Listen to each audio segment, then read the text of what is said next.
You read the message twice before you type anything back. Not because you don't understand it, because somewhere underneath, your body is already bracing.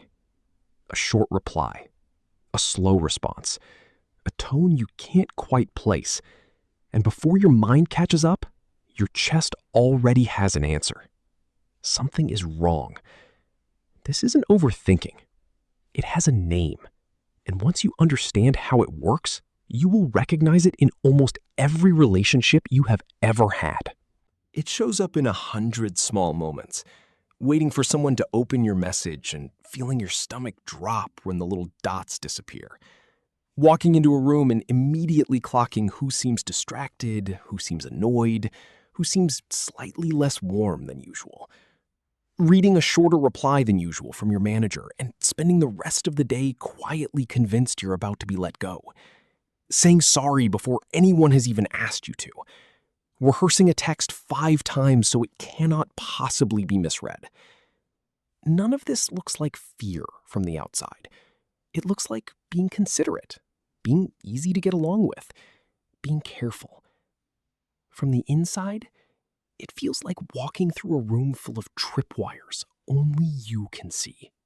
In 1996, psychologist Geraldine Downey at Columbia University, working with Scott Feldman, gave this pattern a formal name: rejection sensitivity. The tendency to anxiously expect rejection, to readily perceive it, even in ambiguous behavior, and to react to it with an intensity the situation doesn't obviously call for. Notice the order. You expect it first. You perceive it second, often before there is real evidence. And only then does the reaction arrive, already at full volume. A friend who is simply tired gets read as a friend who is pulling away. A pause in a conversation becomes proof that you said the wrong thing. Downey's later research found that this fear doesn't look the same in everyone. In some people, it turns inward. Anxiety, over-apologizing, a fast retreat to keep the peace before things get worse. In others, it turns outward.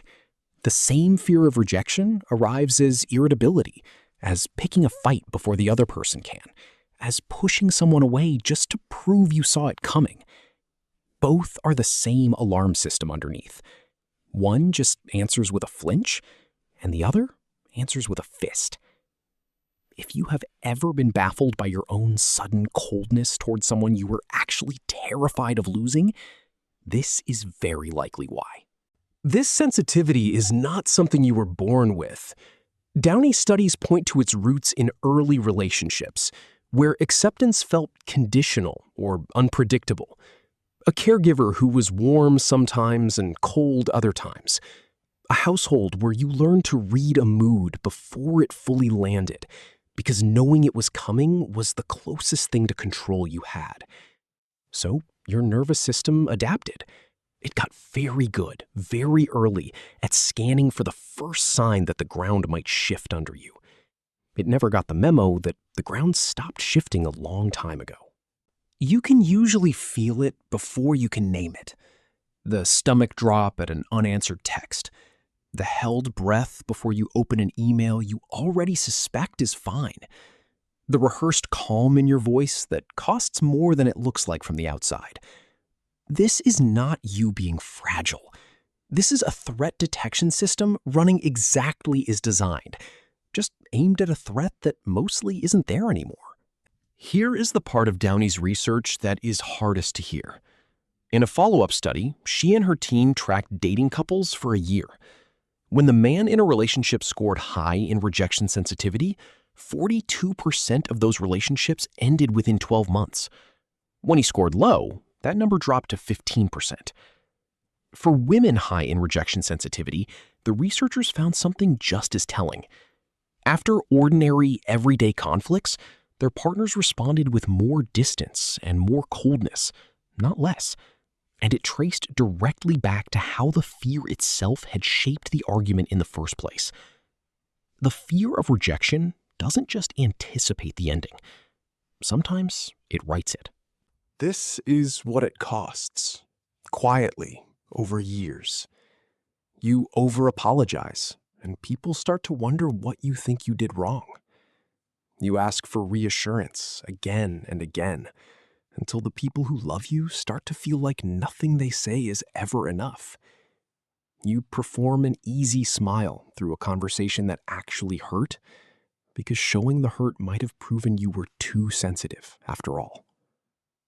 You leave first, so it can't feel like you were the one who got left. None of this happens because you don't care.